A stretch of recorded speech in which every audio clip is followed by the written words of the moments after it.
আসিয়া আবারও সারা বাংলাদেশে রেল ভাঙতেছে। কারণটা কি? কারণ এরা যদি প্রয়োজন হয় গভর্নমেন্টের, তাহলে তারা রেল নিবে, সোহাগে নোটিশ দিবে, খুঁড়িঘাটে যে পর্যন্ত আমাদের রেল প্রয়োজন রেল আমরা ছাড়ি দেব। আর এই গেলে কিন্তু গরিব দুঃখী লোক অনেক বসবাস করিয়াছে, দোকানপাট করিয়াছে, একজন দোকান করে 10 জন চলে পরিবারে। সেটা কি বাংলাদেশ কি হয়েছে? এটা কি স্বাধীন রাষ্ট্র?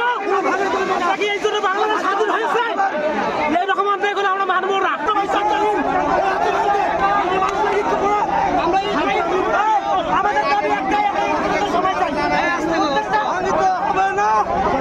দোকান ভাঙি দিলে ঠিক না, কোনো দোকান ভাঙা চলবে না। ওই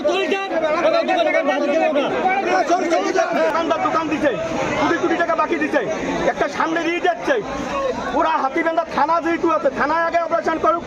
এখানে নোটিশ নেই, কোনো নেই, হঠাৎ ভাঙিতে শিল্পী ভাঙি দেওয়া যাবে নাকি? এইগুলো কি কোথায় পথেই বসবে না?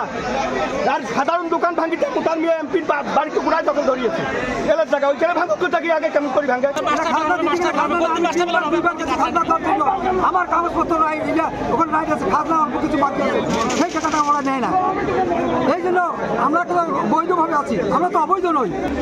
স্টেশনে আপনারা ওখানে দেখাবো, এই রাস্তাকে আপনাদের রেল বসাবেন আপনারা।